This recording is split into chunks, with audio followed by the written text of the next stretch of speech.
Hey gang, Drex here from DrexFactor.com, and I'm here to chat with you guys a little bit about volume in the dance world. Volume basically describes the degree to which you're filling up the stage around you as you're moving and performing.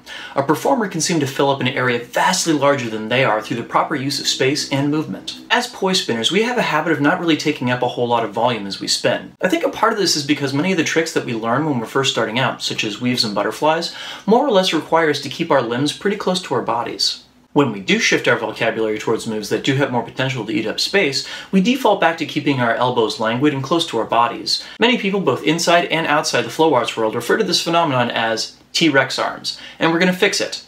Because it's ugly, and we need to stop. Like, now. Before we dive in, I just want to take a moment to give a shout out to the friends of the channel. Big thanks to Dark Monk, Spinbells, and Ultrapoi for helping to make the videos on this channel possible. You can visit them all on the web by following the links down in the description of this video.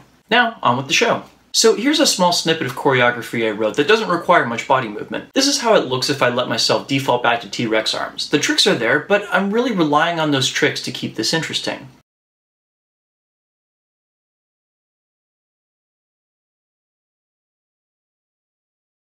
Now here's the same choreography, but I've set a couple simple rules for myself. Extend my arms and keep my knees apart. See how much more space I'm eating up and how much more interesting it is to see me doing it?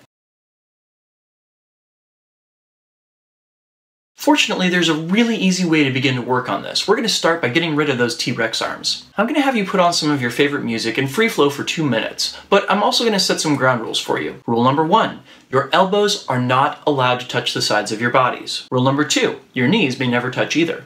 Now, keep in mind as you're doing this that these restrictions don't mean that you can't cross your arms or your legs. They simply mean that you have to be careful about how you're doing it and to make sure that you retain volume in your body as you do so. You're almost certainly going to find that it takes far more energy to spin this way than it does with T-Rex arms, but it's also way more interesting to watch. I want you to do this exercise, and I want you to do it a lot. Train your body to devour that space around you.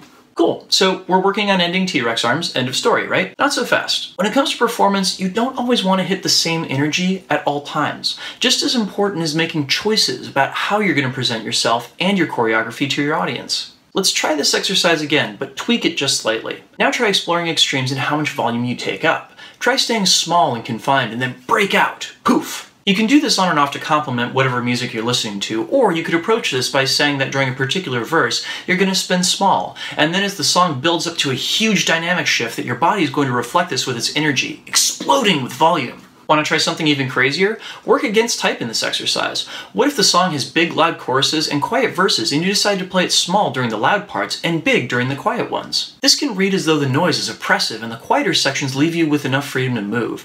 All of a sudden, an oddball dynamic choice reads almost like a story. So the dirty little secret of this video is that spinning with T-Rex arms isn't necessarily a bad thing, just so long as it's deliberate. Just so long as it's a performance choice. Why are you spinning small?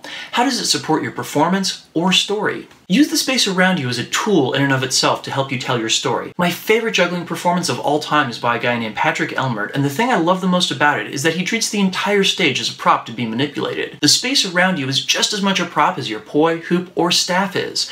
Just be sure to learn how to use it. The results will be cooler for you and your audience. Hey, thanks so much for watching my video. If you got anything out of it, please leave it a like and subscribe to help my channel grow. Special thanks to my wonderful backers on Patreon.